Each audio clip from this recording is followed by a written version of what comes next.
Chemical reaction and equation. आज हम इसको जानने वाले हैं बहुत आसान शब्दों में। अपने आसपास देखिए और हम जानते हैं कि जब दूध से दही का बनना और खाने का बनना और लोहे पर जंग लग जाना, क्या इनमें से कोई भी चीज़ ऐसी है कि हम उस चीज़ को वापस ला सकें? यानी कि जो जंग लगा हुआ लोहा है उसे पहले जैसा लोहा बनाया जा सके और जो सब्जी हमने बनाई है उसे वापस उसकी पुरानी वाली फॉर्म में लाया जा सके और दही का फिर से दूध बनाया जा सके, मतलब कर्ड का फिर से मिल्क बनाया जा सके। क्या ऐसा हो सकता है? नहीं। यानी कि जो चेंज होने के बाद वापस अपनी प्रीवियस स्टेट में ना आ सके, उस तरह के चेंज को हम केमिकल चेंज कहते हैं। और फिजिकल चेंज क्या होते हैं? पानी का बर्फ में बनना, मतलब उसकी सॉलिड फॉर्म में जाना। क्या पानी बर्फ बनने के बाद वापस पानी बन सकता है? हाँ, बिल्कुल बन सकता है। तो यह कौन सा चेंज हुआ? यह है फिजिकल चेंज। फिजिकल चेंज में किसी भी चीज़ की, किसी भी सब्सटेंस की फिजिकल फॉर्म चेंज होती है, सिर्फ फिजिकल। और लेकिन केमिकल चेंज में पूरा सब्सटेंस ही बदल जाता है, पूरी चीज़ ही बदल जाती है। जैसे कि दूध से दही बना, तो यानी कि दूध की प्रॉपर्टीज अलग थी, दही की अलग है, यानी कि पूरी चीज़ ही बदल गई। तो यह क्या है? केमिकल चेंज है। और केमिकल चेंज होना केमिकल रिएक्शन को दर्शाता है। केमिकल चेंज जहाँ हुआ उसका मतलब वहाँ पर केमिकल रिएक्शन हुआ, जब ही तो केमिकल चेंज हुआ। आखिर केमिकल रिएक्शन में ऐसा होता क्या है? इसे जानने के लिए सबसे पहले हमें एटम के अंदर झांकना होगा। तो हम जानते हैं कि हर एटम चाहता है इनर्ट गैस जैसा बनना, मतलब अपने ऑर्बिट्स को वह पूरा करना चाहता है। स्क्रीन पर आप देख सकते हो कि हर एटम अपने वैलेंसी को पूरा करना चाहता है अपने ऑर्बिट्स के हिसाब से। जैसे कि हाइड्रोजन का एटम, उसे अपने आउटर मोस्ट ऑर्बिट में 2 इलेक्ट्रॉन रखने हैं। तो वह 2 इलेक्ट्रॉन रखने के लिए वह दूसरों के साथ शेयरिंग करता है इलेक्ट्रॉन की, या फिर इलेक्ट्रॉन दूसरों से लेता है इलेक्ट्रॉन। ऐसा ही होता है। और जब हर चीज़ स्टेबल होना चाहती है, मतलब हाइड्रोजन भी तो स्टेबल होना चाहता है, तो वैसे होगा। वह स्टेबल मतलब वो एग्जिस्ट करना चाहता है, वह स्टेबल फॉर्म में रह सकता है, मतलब अब वो फ्री स्टेट में रह सकता है। यानी कि हाइड्रोजन का एटम को अगर फ्री स्टेट में रहना है तो उसे अपने 2 इलेक्ट्रॉन पूरे करने होंगे, मतलब 1 इलेक्ट्रॉन तो उसके पास है ही, 1 इलेक्ट्रॉन चाहिए उसे स्टेबल रहने के लिए। जितने भी एलिमेंट हैं उन सबको, जिन जिन की वैलेंसी है, उन सबको स्टेबल रहने के लिए केमिकल रिएक्शन में हिस्सा लेना पड़ता है। और केमिकल रिएक्शन ही होता क्यों है? एलिमेंट की स्टेबिलिटी के लिए ही केमिकल रिएक्शन होता है। केमिकल रिएक्शन के अंदर पुराने बॉन्ड एटम्स के बीच के टूटते हैं और नए बॉन्ड बनते हैं। लेकिन ध्यान रहे, चीज़ों का अरेंजमेंट बदलता है केमिकल रिएक्शन के अंदर, मतलब एटम्स का अरेंजमेंट बदल बनता है केमिकल रिएक्शन के अंदर और बिगड़ता है और दूसरा बनता है। मतलब केमिकल रिएक्शन के अंदर उन एटम्स का अरेंजमेंट चेंज हो जाता है दूसरे एटम्स के साथ, लेकिन कोई भी एलिमेंट दूसरे एलिमेंट में नहीं बदलता, सिर्फ अरेंजमेंट होता है और उन अरेंजमेंट के हिसाब से ही वर्क होता है। और जब एटम्स का अरेंजमेंट बदलता है या चेंज होता है तो उसमें पुराने बॉन्ड तो टूट जाते हैं, एटम्स के बीच के नए बॉन्ड बनते हैं। इस प्रोसेस में कभी कभी हीट प्रोड्यूस होती है, या फिर इस प्रोसेस को करवाने के लिए कभी कभी हमें किसी भी चीज़ उन चीज़ों को हीट देनी पड़ती है। यानी कि केमिकल रिएक्शन में हीट प्रोड्यूस भी हो सकती है और क्या पता हमें एक रिएक्शन करवाने के लिए हीट देनी भी पड़े। केमिकल रिएक्शन हुआ, लेकिन हम ये कैसे पता करेंगे कि कोई केमिकल रिएक्शन हुआ? तो यानी कि जब भी केमिकल रिएक्शन होगा तो टेम्परेचर ज़रूर चेंज होगा। यानी कि जब एटम्स के जो अरेंजमेंट है वो बदलेगा, पुराने बॉन्ड टूटेंगे, तो उसमें टेम्परेचर तो बदलना है ही। और उसके बाद दूसरी बात आती है कि कुछ गैसेस बनेंगी, जैसे कि अगर कोई केमिकल रिएक्शन हुआ तो किसी किसी में गैस भी प्रोड्यूस हो जाएगी, यानी कि गैस प्रोड्यूस हुई तो इसका मतलब केमिकल रिएक्शन हुआ, इससे हम समझ सकते हैं। और तीसरी चीज़ है फॉर्मेशन ऑफ प्रेसिपिटेट। प्रेसिपिटेट है क्या? जरा आप एक बार सोचिए कि अगर किसी सॉल्यूशन यानी कि पानी के अंदर आप कुछ ऐसा डालें जो कि पानी में घुले ही ना, तो उसे हम कहेंगे प्रेसिपिटेट। मतलब एक ऐसी चीज बन जाना जो कि पानी में घुलती ही ना हो, यानी कि किसी सॉल्यूशन में घुलती ही ना हो, उसे ही हम प्रेसिपिटेट कहते हैं। एक सॉलिड चीज जो कि उसमें घुलती ना हो, यानी कि केमिकल रिएक्शन हुआ और एक प्रेसिपिटेट बन गई जो उस सॉल्यूशन में घुल ही नहीं रही, वो अलग है उस सॉल्यूशन से, तो ऐसा केमिकल रिएक्शन माना जाएगा। और उसके बाद आता है चेंज इन कलर, यानी कि जब भी केमिकल रिएक्शन होगा तो चीज़ों का रंग भी बदल सकता है। वो कैसे? जब आपने लोहा तो देखा ही होगा, यानी कि आपने फेरस देखा होगा, लेकिन जब वह आसपास मौजूद ऑक्सीजन से रिएक्ट करता है तो वह फेरस ऑक्साइड बना लेता है। और आपने लोहे का कलर देखा, और जब लोहे पर जंग लग जाता है उसका कलर देखा, तो यानी कि केमिकल रिएक्शन में रंग भी चेंज हो सकता है। चलिए इवोल्यूशन ऑफ गैस का एक एग्जाम्पल लेते हैं। जब आप सोडियम मेटल इतना कमज़ोर है कि उसे हम एक नाइफ से भी काट सकते हैं। जब हम सोडियम काफ़ी ज़्यादा रिएक्टिव भी होता है, जब हम उसे पानी में डालते हैं तो हाइड्रोजन गैस इवोल्व होने लगती है। और अब हम जानने वाले हैं केमिकल इक्वेशन। जरा आप एक केमिकल रिएक्शन को सोचिए। जब फेरस यानी कि फेरस आयरन अगर रिएक्ट करे ऑक्सीजन के साथ तो बनाता है फेरस ऑक्साइड। तो हम इसे दूसरे को कैसे दिखा सकते हैं? क्या हम ऐसा लिख कर दिखाएंगे, when ferrous react with oxygen then it form ferrous oxide? तो ये तो बहुत टाइम कंज्यूम करेगा, मतलब बहुत ज़्यादा वक्त चला जाएगा, और इसे लिखने में और दूसरे को समझने में भी। क्या कोई ऐसा तरीका नहीं हो सकता जिससे हम बहुत ही कम वक्त में और बहुत ही कम वक्त में दूसरे को समझा सकें उस तरीके की मदद से? तो यह तरीका है केमिकल इक्वेशन। केमिकल इक्वेशन एक बहुत आसान और छोटा तरीका है जिससे हम किसी भी केमिकल रिएक्शन को बता सकते हैं, और वो भी बहुत कम शब्दों में। इसके लिए हमें किसी भी एलिमेंट के सिंबल को ध्यान रखना होगा, और किसी भी एलिमेंट के सिंबल को लिखना याद रखना होगा, और हमें यह जान रिएक्टेंट को लेफ्ट हैंड की तरफ लेफ्ट हैंड साइड की तरफ को लिखना होगा। रिएक्टेंट वह होते हैं जो कि केमिकल रिएक्शन में हिस्सा लेते हैं। और जब दो एलिमेंट या दो कंपाउंड हों या एलिमेंट हों, उनके बीच में प्लस का साइन लगाना है। रिएक्टेंट के बीच में, दो अलग अलग रिएक्टेंट के बीच में प्लस का साइन लगा लेना है। और उसके बाद हमारे रिएक्टेंट तो हो गए, और जो प्रोडक्ट होंगे वो राइट हैंड साइड की तरफ लिखे जाएंगे। और प्रोडक्ट और रिएक्टेंट के बीच में एक एरो लगा देना है। एरो लगा दिया, और जो प्रोडक्ट होंगे, जो नई नई चीज़ बन के आई है या कोई एलिमेंट बना है, तो एलिमेंट को लिख देना है उसका सिंबल में, और उसके बाद प्लस लगाना है। दूसरा कंपाउंड है उसे लिख सकते हैं। अलग अलग कंपाउंड एलिमेंट को बताने के लिए उनके बीच में हम प्लस का साइन का यूज़ करेंगे। केमिकल रिएक्शन बहुत आसान तरीका है किसी भी केमिकल रिएक्शन को बताने का। और अब हम जानने वाले हैं एक ज़रूरी बात। ज़रा आप अपने 9th क्लास की कुछ बातें याद कीजिए।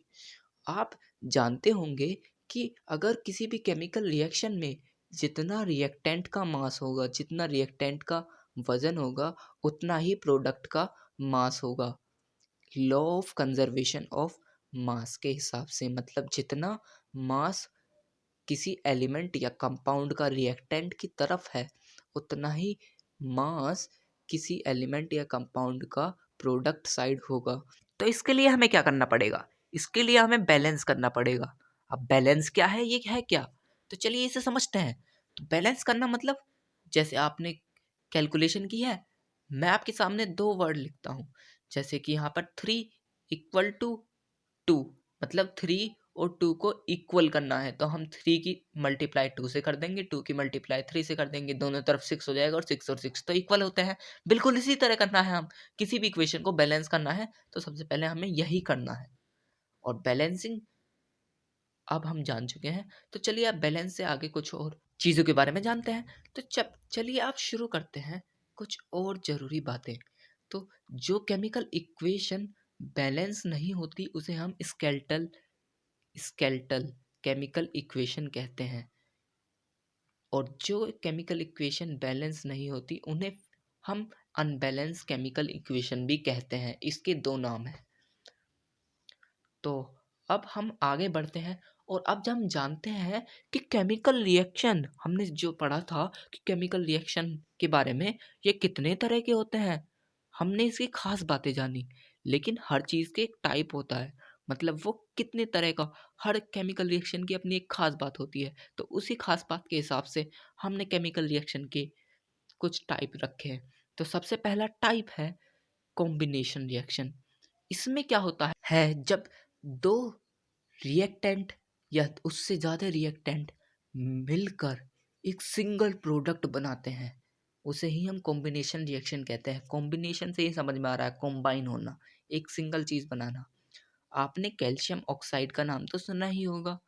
पहले इसे चूना कहा करते थे, और जब इसे पानी में डाला जाता था तो यह बहुत ज़्यादा हीट प्रोड्यूस कर देता था, बहुत ज़्यादा गर्म हो जाता था, और उसके बाद इसे दीवारों पर लगाया जाता था, और उसके बाद यह वाइट कलर का दिखने लगता था। तो ये क्या था?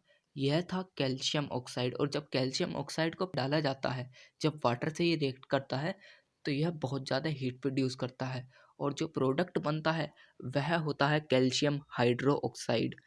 और यह इसका कोई रंग नहीं होता, लेकिन जब हवा में मौजूद ये कार्बन डाइऑक्साइड से रिएक्ट करता है तो यह कैल्शियम कार्बोनेट बना लेता है, जिसका सफ़ेद रंग होता है। जब इसे दीवारों पर लगाया जाता है कैल्शियम हाइड्रोक्साइड को, तो यह हवा में मौजूद कार्बन डाइऑक्साइड से रिएक्ट करके कैल्शियम कार्बोनेट बना लेता है, जिसका रंग सफ़ेद होता है और जो पानी में मिक्स नहीं होता, यानी कि वह प्रेसिपिटेट होती है। और अब हम आते हैं डिस्प्लेसमेंट रिएक्शन की तरफ। डिस्प्लेसमेंट से मतलब आपका क्या है? डिस्प्लेस होना, एक जगह से दूसरी जगह जाना, इसे ही हम डिस्प्लेसमेंट कहते हैं। और डिस्प्लेसमेंट रिएक्शन में ऐसा होता है कि कोई एलिमेंट एक कंपाउंड के किसी दूसरे एलिमेंट को डिस्प्लेस कर देता है, हटा देता है, और जब बनता है डिस्प्लेसमेंट रिएक्शन, जब जिंक कॉपर सल्फेट से रिएक्ट करता है, कॉपर कॉपर सल्फेट का रंग ब्लू होता है, और जिंक जब कॉपर सल्फेट से रिएक्ट करता है तो वह बनाता है जिंक सल्फेट और कॉपर। तो उस रिएक्शन में क्या हुआ? डिस्प्लेसमेंट हुई ना। पहले कॉपर सल्फेट था, अब जिंक सल्फेट हो गया। तो इस तरह के रिएक्शन को डिस्प्लेसमेंट रिएक्शन कहते हैं। और इस रिएक्शन में हम ऑब्जर्व करेंगे कि कॉपर सल्फेट का जो नीला नीला रंग था, अब वह कलर, अब रिएक्शन के बाद जो जिंक सल्फेट बना है उसका कोई रंग ही नहीं है। और आप ऑब्जर्व यह भी करोगे कि रेडिश ब्राउन कलर का कोई चीज़ डिपॉजिट हुआ है, उसका रेडिश ब्राउन कलर है, वह कॉपर है। और चलिए अब हम एक रिएक्शन के दूसरे टाइप की तरफ, तीसरे टाइप की तरफ चलते हैं, जो कि है डबल डिस्प्लेसमेंट रिएक्शन। नाम से ही पता चल रहा है 2 बार डिस्प्लेसमेंट होनी है, यानी कि जैसे कि कॉपर सल्फेट है और फिर है जिंक क्लोराइड। तो क्या होगा? जब कॉपर सल्फेट और जिंक क्लोराइड रिएक्ट करेंगे तो जिंक ज़्यादा रिएक्टिव है, जिंक कॉपर को हटा देगा और उसके बाद जिंक सल्फेट बन जाएगा, और कॉपर क्लोरीन के साथ रिएक्ट करेगा तो कॉपर क्लोराइड बन जाएगा। तो आप इसमें देख सकते हैं कि यहाँ पर डिस्प्लेसमेंट 2 बार हुई है। तो इस तरह के रिएक्शन को हम डबल डिस्प्लेसमेंट रिएक्शन कहते हैं। और अभी एक और आखिरी वाला टाइप का रिएक्शन बचा है, जिसे हम डिकम्पोजिशन रिएक्शन कहते हैं। डिकम्पोजिशन मतलब एक सिंगल सब्सटेंस है, उसका सिंपलर सब्सटेंस में टूट जाना ही डिकम्पोजिशन रिएक्शन है। यानी कि एक कोई बड़ा सब्सटेंस था, उसका छोटे-छोटे सब्सटेंस में टूट जाना ही डिकम्पोजिशन रिएक्शन है। जैसे कि फेरस सल्फेट, तो फेरस सल्फेट का जो कलर होता है वो हरा होता है, पानी जब वो एक्वस सॉल्यूशन में होता है। जब उसे हम हीट करते हैं, उसे गर्म करते हैं, तो वह फेरिक ऑक्साइड में टूट जाता है और उसके साथ-साथ सल्फर डाइऑक्साइड और सल्फर ट्राइऑक्साइड गैस प्रोड्यूस होती है। तो यह होगा decomposition reaction. Decomposition reaction heat से होता है और हीट के साथ-साथ इलेक्ट्रिसिटी से भी हो सकता है। यानी कि जब आप सोडियम क्लोराइड को मोल्टन फॉर्म में, यानी कि उसे उसकी लिक्विड फॉर्म में रखोगे, बहुत ही हाई होती है और इलेक्ट्रिसिटी की मदद से आप उसे तोड़ते हो, तो वह सोडियम और क्लोरीन में टूटने लगता है। और उसके बाद डिकम्पोजिशन होता है सनलाइट की मदद से। जब सिल्वर क्लोराइड को आप सनलाइट में रख दोगे, तो सिल्वर क्लोराइड सिल्वर में चेंज हो जाएगा और क्लोरीन गैस प्रोड्यूस हो जाएगी। यानी कि सिल्वर क्लोराइड उससे सिंपलर सब्सटेंस में टूट गया, सिल्वर और क्लोरीन गैस में। तो यह होगा डिकम्पोजिशन रिएक्शन। और हीट से होने वाले डिकम्पोजिशन रिएक्शन को हम थर्मल डिकम्पोजिशन रिएक्शन कहते हैं। डिकम्पोजिशन रिएक्शन के यूजेस हैं कि इसका इस्तेमाल ब्लैक एंड वाइट फोटोग्राफी में किया जाता था और डिकम्पोजिशन रिएक्शन का आज भी केमिकल इंडस्ट्रीज में यूज़ होता है किसी बेसिक केमिकल को बनाने के लिए। और उसके बाद जैसे कि सोडियम क्लोराइड से हम सोडियम हाइड्रोक्साइड बनाते हैं और बहुत बहुत सारे बेसिक रॉ मटेरियल्स बनाने के लिए इसका यूज़ होता है। और अब हमारा लास्ट टॉपिक बचा है जिसका नाम है ऑक्सीडेशन एंड रिडक्शन। ऑक्सीडेशन का मतलब है अगर किसी सब्सटेंस से ऑक्सीजन जुड़ा है तो वह सब्सटेंस ऑक्सीडाइज्ड हो जाएगा। और रिडक्शन का मतलब किसी सब्सटेंस से ऑक्सीजन गया है तो वह रिड्यूस हो जाएगा। और अब इसका ऑक्सीडेशन की दूसरे और मतलब समझते हैं। ऑक्सीडेशन का मतलब अगर किसी भी सब्सटेंस या फिर किसी एलिमेंट ने अपने इलेक्ट्रॉन को डोनेट कर दिया है, यानी कि दे दिया है, तो वह ऑक्सीडाइज्ड हो जाएगा। अगर किसी एलिमेंट ने अप या फिर सब्सटेंस ने इलेक्ट्रॉन को गेन किया है, मतलब लिया है, तो वह रिड्यूस हो जाएगा। जैसे कि सोडियम क्लोराइड, सोडियम ने अपना एक इलेक्ट्रॉन क्लोरीन को दिया है तो सोडियम ऑक्सीडाइज होगा और क्लोरीन ने इलेक्ट्रॉन लिया है तो क्लोरीन रिड्यूस होगा। और दूसरी ओर बात, जब मेटल किसी भी सब्सटेंस से आकर जुड़ेगा तो वह सब्सटेंस रिड्यूस हो जाएगा और जब नॉन मेटल किसी भी सब्सटेंस से आकर जुड़ेगा तो वह ऑक्सीडाइज्ड हो जाएगा। और जब कोई भी सब्सटेंस के साथ हाइड्रोजन जुड़ेगा तो वह सब्सटेंस रिड्यूस हो जाएगा और जब किसी भी सब्सटेंस के साथ हाइड्रोजन उससे हट जाएगा तो वह ऑक्सीडाइज्ड हो जाएगा। और उसके बाद आते हैं हम कोरिजन की तरफ। रेंसिडिटी और कोरिजन। कोरिजन का मतलब है मेटल का खाना, मतलब एक तरह से ख़त्म हो जाना। मेटल का एक तरह से ख़त्म हो जाना, मेटल एक तरह से उसको नुकसान होना और उसकी उसका एक तरह से ईटन अप। तो जब मेटल एयर में मौजूद ऑक्सीजन के साथ रिएक्ट करते हैं तो मेटल कोरोड होने लगते हैं, मेटल खराब होने लगते हैं। जैसे कि फेरस ऑक्सीजन के साथ रिएक्ट करके फेरस ऑक्साइड बनाता है जो कि ब्राउन कलर का होता है और कॉपर ऑक्साइड बना लेता है जो कि हल्का ग्रीन कलर का होता है। यानी कि कोरिजन बहुत ही बड़ी दिक्कत है, खास तौर पर आयरन के लिए, लोहे के लिए। मेटल पूरी तरह से ईटन अप हो जाता है, मतलब उस रिएक्शन की वजह से पूरा मेटल ही ख़त्म होने लगता है, कमज़ोर होने लगता है। और दूसरा है रेंसिडिटी। रेंसिडिटी का मतलब है जब फूड के अंदर मौजूद फैट और ऑयल जो ऑक्सीजन है उससे रिएक्ट करते हैं, हवा में मौजूद ऑक्सीजन से रिएक्ट करते हैं, तो वह जो सब्सटेंसेस बनाते हैं उनकी बहुत ही बेकार स्मेल होती है और वह एक तरह से सड़ जाते हैं और वह फूड को बेकार कर देते हैं। तो हम रेंसिडिटी से बचाने के लिए हम नाइट्रोजन गैस का यूज़ करते हैं क्योंकि नाइट्रोजन गैस बहुत ही कम रिएक्टिव है और इस वजह से नाइट्रोजन की इस खास इनर्टनेस की वजह से इसे हम फूड स्टोर करने के लिए इसका यूज़ करते हैं।